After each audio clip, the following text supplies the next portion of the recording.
Hey guys, welcome back to the WODdoc Project 365, episode 1501. Guys, if you're following along on YouTube, please jump on over to thewoddoc.com. Check out all of our full-length videos. That's where we house them.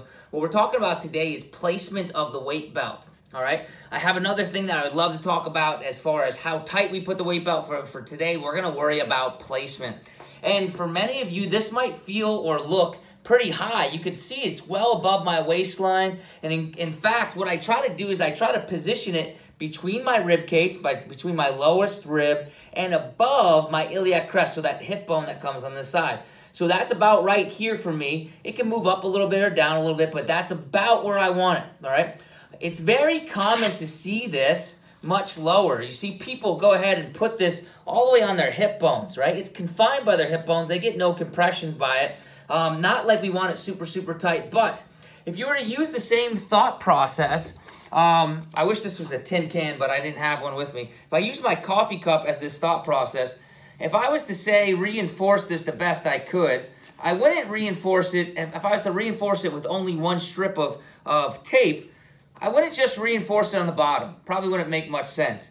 And just like that same thought process, I wouldn't just reinforce it on the top, but probably if I only had one strip of tape, I'd reinforce it right in the center. And I do that because the top of the structure and the bottom of the structure has some sort of support, right? That has a ceiling and it has a floor to it. And this works exactly like our body, all right?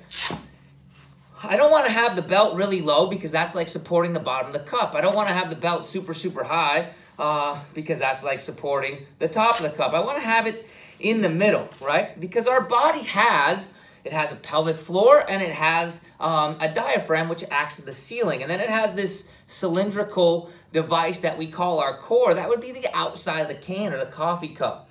And I want to be able to reinforce the areas that have the least amount of support, and that's going to be the very center. So when you're putting your weight belt on, try it a little bit higher than you probably have it, right? Feel for those hip bones and go just a little bit above those hip bones. Don't block the supportive nature of the belt by keeping it on top of your hip bones. And then again, don't bring the belt up so high that you're squishing your floating ribs there, right? Those lower several ribs, okay? So questions, comments, please post them below. Otherwise, guys, we're here each and every day optimizing function to optimize performance.